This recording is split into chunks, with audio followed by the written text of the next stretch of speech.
Very quiet into that front end. What that means is just roll. No extension at the front end. What I'm looking for primarily in an oarsman is somebody who has the athletic ability and the combination of drive and selflessness to be part of really the consummate team sport. What makes rowing so difficult is that you have to coordinate the efforts of 9 people over a very precise, limited distance. It has to be done really perfectly. A good oarsman has to have 3 primary athletic qualities. One, it's stamina. Rowing is over a 2,000-meter course. It would be similar to running a mile. Secondly, they have to have wonderful balance and timing. I would equate it to a gymnast.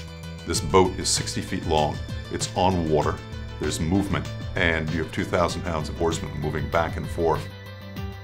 And then finally, the third quality is just raw power that you would find probably in a good Greco-Roman wrestler.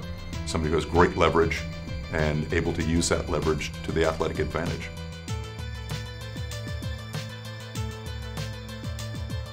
The men are placed in the boat primarily on physiological and also emotional characteristics. Most people don't realize that. You start in the back of the boat, or the stern of the boat, with the coxswain. And that person is specifically the person who steers the boat, who implements the race plan. What you'd want is a very domineering personality, somebody who can really perform under stress and be thinking at the time of competition. Now, facing that man is the stroke man. And the stroke man is a rhythm setter.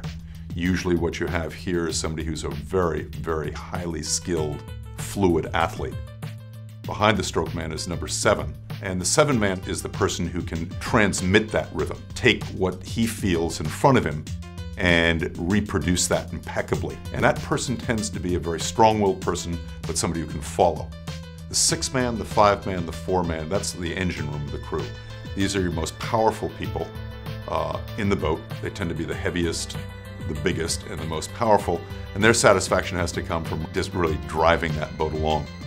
And then from 3, 2, and bow, you get into people that are more agile, particularly the bow seat, which is the number 1 seat, and the number 2 seat, are people that have to have tremendous balance. I mean, they're perched near the front of the boat in a place where there's the least amount of stability.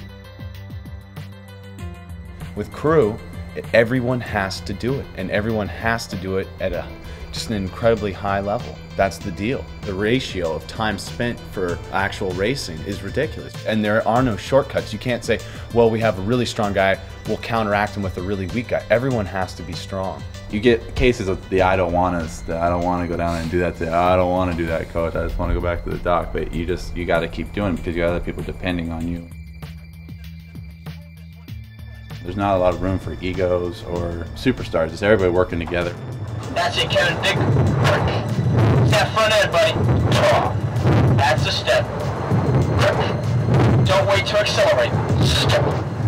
Nice. Just being on a team, respecting each other, racing each other, being enemies, being ready to go after your friend in a boat next to you in a race, and also respecting guy with you.